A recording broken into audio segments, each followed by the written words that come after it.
Tim, good afternoon. How the heck are you, buddy? What's up, boys? Sorry Tim. couldn't sneak out there, but it sounds like you guys are enjoying yourself plenty. Mm-hmm. Yeah, this is a fantastic little spot down here, so we're happy to be hanging out and look forward to the next time we can hang out with you in person, Tim, but it's great to have you on the phone. And I know all Mavs fans are wondering right now, how much better are the Mavs than when the finals ended?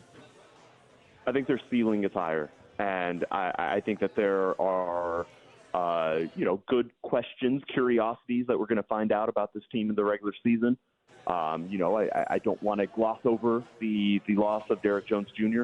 Makes the team different, but I think we saw very clearly in the finals, Dallas needed shooting, and they needed more depth, and it is impossible to look at this new look roster and not see that it's deeper, and it has shooters. It has one of the best shooters to ever play this sport, and so yeah, I think this team's ceiling is higher. I think there's a chance that.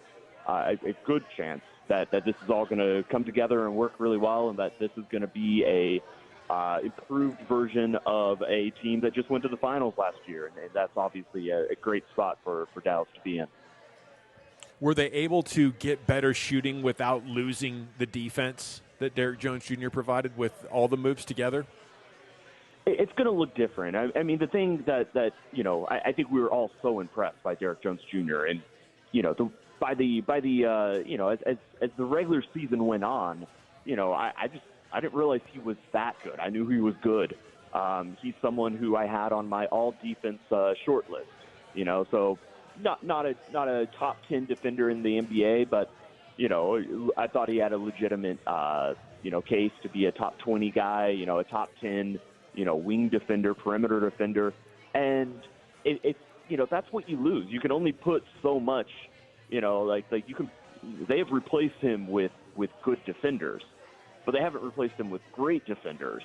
And I do think that absence is going to be felt a little bit. I do think that, how the team closes games, which players are able to step up and, be the defenders for players like, let's say, Tyrese Maxey and Ja Morant.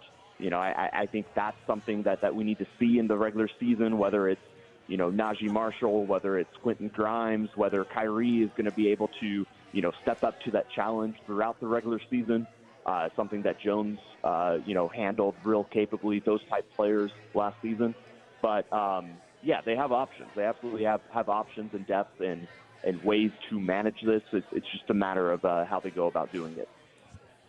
So, Tim, I want to ask you about Najee Marshall and how long he was possibly on the Mavericks' radar, because we were pretty impressed with the pivot of Derrick Jones Jr. It seemed like he was ready to rock with Najee Marshall for Nico and company. What do you think Najee's bringing to the table for Maverick fans that aren't as familiar with his game, but how long maybe the Mavericks are kind of monitoring his situation?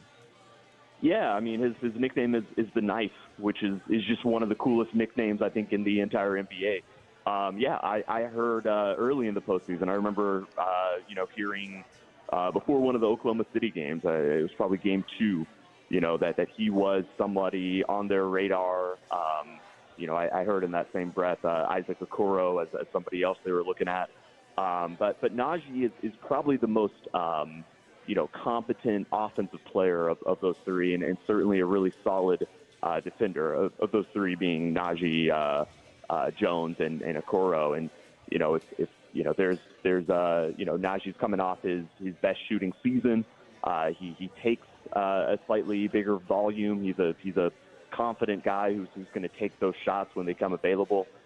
He's the reason he's called the knife is, somebody's like, is he a Swiss Army knife? They're asking Willie Green, the Pelicans coach, and he's like, no, he's just a knife, but they used him in this way where he just solved problems for them. And, when they needed, somebody like that off the bench, to go guard the best player on the team, to, just muck things up and transition, to hit some shots, some open shots. That's what he's been able to provide throughout his career down in New Orleans. He's a young guy too, he's not old. And so, I think that Dallas fans are really going to like getting to know this player when he's on the court next season, because he's fun and he's productive. And I think it's a great fit for Dallas. Hey, Tim, I was going to ask you, with the, they go out and they get Klay Thompson, and do you have a timeline of when he really became part of being on the Mavs' radar as a guy like, hey, listen, was this something that maybe knowing that he was going to be a free agent that they talked about during the year, or was this something after the season, after they went through the run, that they knew they had to go get a guy like that? I put it this way. My impression is that, the playoffs made it very clear to the front office that this team needed to retool with more shooters, that right. What they had, and it really showed against Boston that, there was just not enough players who, could step up and hit those, open looks, semi-open looks, and sometimes even the open looks, especially above the break. When you're playing a team like Boston, one thing that they did throughout that series is they made sure not to allow those corner threes, the ones that the role players were most comfortable with. So when Klay comes on their radar, I don't think, I don't know how much he was on their radar just because he wasn't available for a right. while. Like Klay's intentions were very clearly to go back to Golden State. And as that process drug on, and my colleagues at The Athletic have done a lot of reporting about this, Sam Amick and Anthony Slater, he got to the point where he was telling the Warriors, like, here is my offer.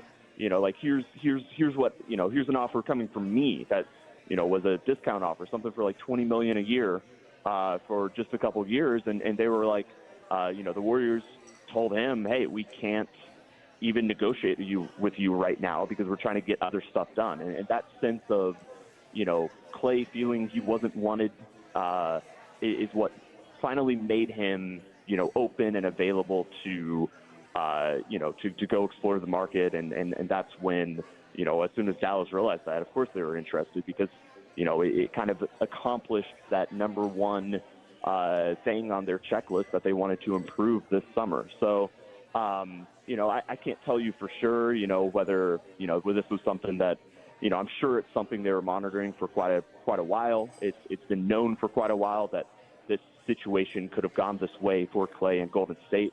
But I think, the first thing that had to happen was Klay had to really become resigned to the fact that he wasn't going back to Golden State. And from there, it was a pretty clean, clear path for Dallas to convince him. And I think Klay has, there's been reporting as well that this was his preferred option once he made that decision, that realization that Golden State, that he wasn't going to go back there. Tim Cato in The Athletic. It is difficult, I guess, to digest from the outside looking in after so many times where the player picks the Lakers that he in particular would pick Mavs over Lakers. Did that surprise you at all?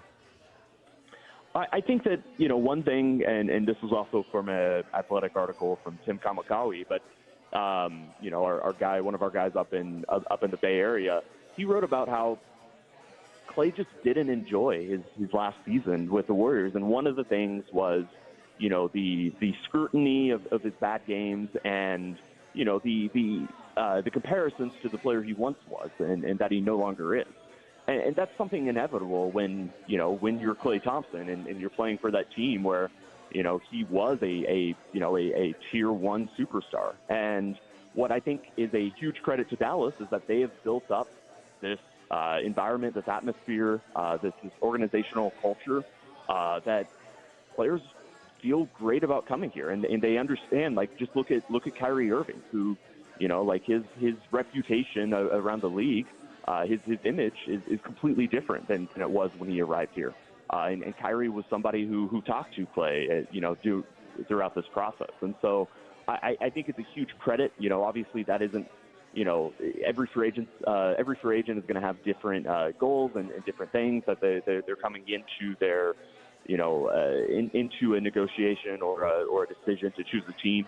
But Dallas has built up something that's very different and I think was very appealing to Klay Thompson. And that's absolutely a testament. It's not what the organization was before Jason Kidd and Nico Harrison joined a few years ago.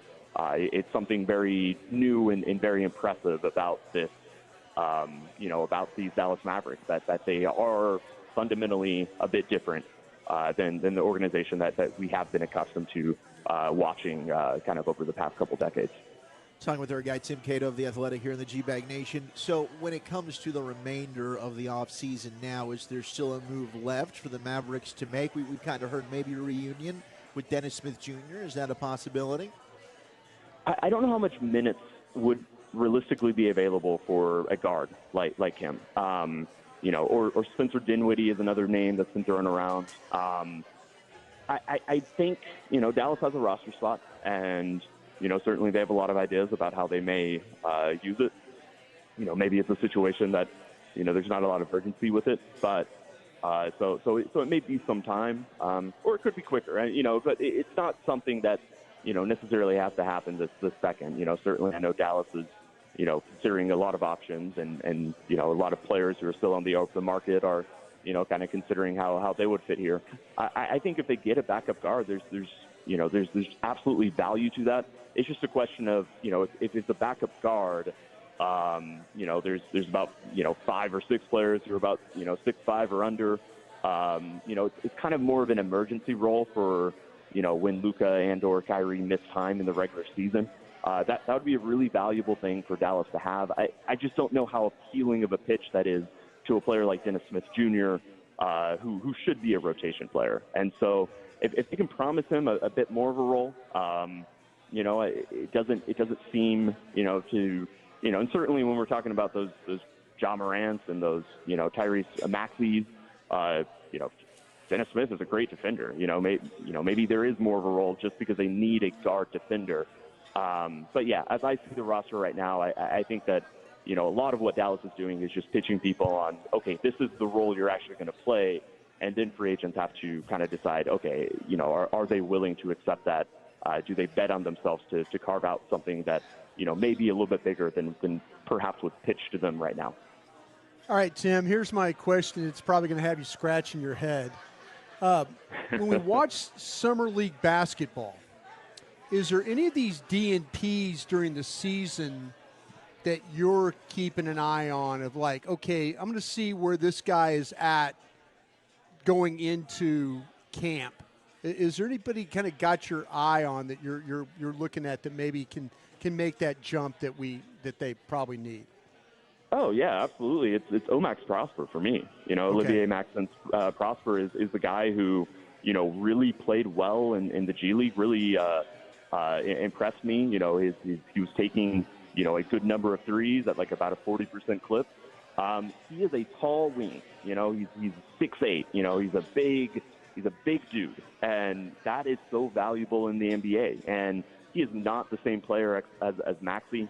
But they're, in terms of size and what position they play, there's a little bit of overlap there. And, I think Maxey, despite, I know the Mavs fan base is a bit down on him. I get it. He's 32. He's aging, declining a bit. I do think he has a role to play on this team next season. But it's very clear that, Dallas has to be thinking about, a replacement plan, somebody who's going to step in at some point, maybe as soon as this season, but certainly in the ones to come, that's going to be a player who can kind of do what Maxey does, because I think he's been really valuable to the team. And if Omax can show that, if he can carve out a rotation role, I'm just very, very intrigued with how that goes. And I do think it's possible that, he at least is a sometimes rotation player for this team next season. Very curious to see how he plays at Summer League. It's Tim Cato in The Athletic. As far as, long term, what's their next opportunity to get better? Is that the deadline, and what kind of assets do they now hold after the moves that they made? Yeah, they have, going off the top of my head, I believe they have, 2 first-round picks. They didn't give up any first-round picks to make any of these moves, which I thought was, really good work by the front office. And then they have, the players that are on the roster. And, I think that, the biggest path to improvement is what Dallas has already done this summer. And I think that, it's going to come in the regular season to see how this gels. But, we've also seen that Nico Harrison in this front office is very bold, that they're not scared to make changes. So if there is, some opportunity to go get a, like a big scoring, wing, 3-and-D wing. That's probably, the big target Dallas would be looking for. And I wouldn't rule it out. I think this team at this point, this front office, they want to see how this team looks on the court. And they might feel confident that, any move they would consider at the deadline is just something around the edges. But, if there's one target that makes sense, it's that kind of archetype of a player, that style of player. And they've still got a little bit left that they could go try to make a swing if just the right opportunity presents itself. One of the top GMs are starting to get recognized with this. What are folks saying around what Nico's been able to do the last, 24 months or so? I think people are really impressed with him. I think that you can't look at this team and see how they've rebounded so quickly from from the loss of Jalen Brunson, which we don't need to go back and relitigate that, but it was a big loss. It's tough to lose a player like that for nothing in return. And, they had to, act quickly and decisively and take some risks to, kind of rebuild this roster. And, it's a young roster too, outside of Kyrie Irving, all these players are like 27 or 26 or younger. Luka obviously is still 25. And so, I think that he is absolutely, obviously earned a contract extension during the run to the finals. And, I think there's a lot of people really impressed with the work he was able to do, rebuilding this team, especially, and it took some luck, like the season, and the draft pick that got them Derek Lively, but that's always going to be the case in the NBA. Certainly Nico Harrison deserves, a lot of credit and laurels for everything that he's been able to do over the past, 12-plus months. You're the man, Tim. Is there anything else about this basketball team to tell us about before we let you go? I think that's about it. I think they're in a good place, man. So, I'm excited to watch them next season. Enjoy your summer, sir. Oh, Brian. Hey, Tim, real quick, is the coaching staff going to stay intact? I think that's still an open question. That is a good question. Okay, sorry about that. I got it to you late. My bad. Oh, no. You're fine. It's a very good question. But I think that, we're still in a situation where there's some, you got to get the actual roster moves out of the way. And now, gotcha. Now teams are looking a little bit more seriously at all the assistant coaches and the carousel that could happen. Our guy, Tim Cato, thank you so much, sir. Have a great summer. We'll chat with you soon. Absolutely. You guys too.